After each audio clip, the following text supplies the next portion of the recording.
1 in 3 adolescents experience dating violence. Dating violence is a pattern of behaviors used by a partner to establish control in a relationship. It's a dangerous cycle that affects millions of teens across the nation.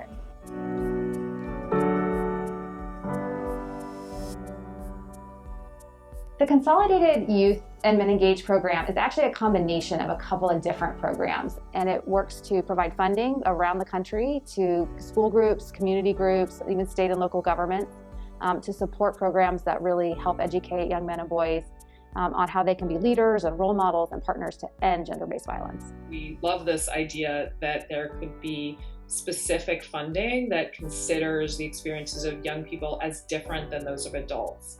The creation of youth-specific services was key in the success of effective programming to address teen dating violence. So we know that that behavior often starts in high school, sometimes even starts in middle school. In high school, 1 in 5 girls and 1 in 10 boys who have been in relationships have experienced physical or sexual dating violence. Violence against women is as American as apple pie. And then can escalate in adulthood. So that's why we really say let's focus when people are still developing their attitudes and behaviors when they're younger, so we can prevent it from escalating. But it's a very real issue. What is happening in a child's life at that time? They're trying to figure out their identity, they're trying to have peer relationships, they're trying to figure out who they are. And in all of that pressure, they're also experiencing abuse. Dating is hard in so many ways, and no one's very good at it at the beginning. So getting to people early, even before they start dating, or when they're just starting to be in social situations outside of the kid-like things that we all start with. It's really important for teens to recognize unhealthy relationships because it's often their lives that are at stake. How many more daughters have to lose their lives at the hands of an abusive partner? How many more teens have to suffer in an abusive relationship, fearing for their lives and yet afraid to tell anyone? The teen dating violence statistics are alarming. A lot of people think that it's a women's issue, but it's not, right? It's also a men's issue too. They can be abused, they can be perpetrators. We know that most people who perpetrate domestic violence and sexual assault are men. But we also know that most men don't perpetrate domestic violence and sexual assault, and yet many don't feel invited to be a part of the movement to end that violence.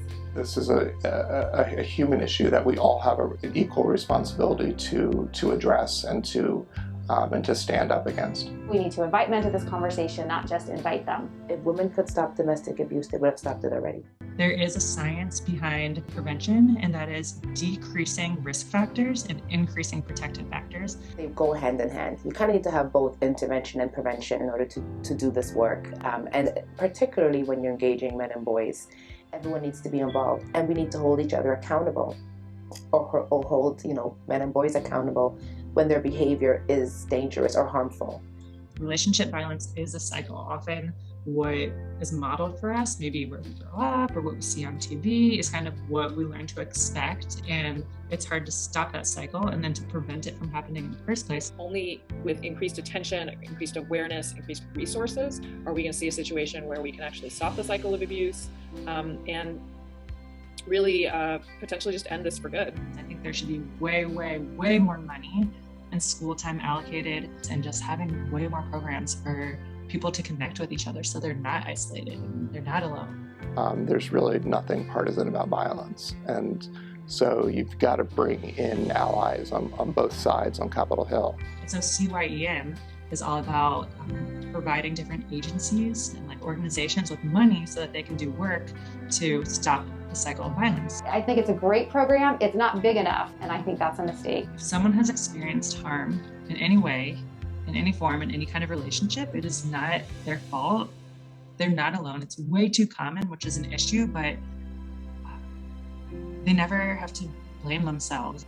It's a huge, huge problem in our world, teen dating violence, and it starts small. It starts one relationship at a time. Because no movement for change can be done alone. If you look at any important movement that has created rights and created more protections, it has always been a movement with everybody who is impacted, and everyone can make change. The Consolidated Youth and Engaging Men program is our chance to break the cycle.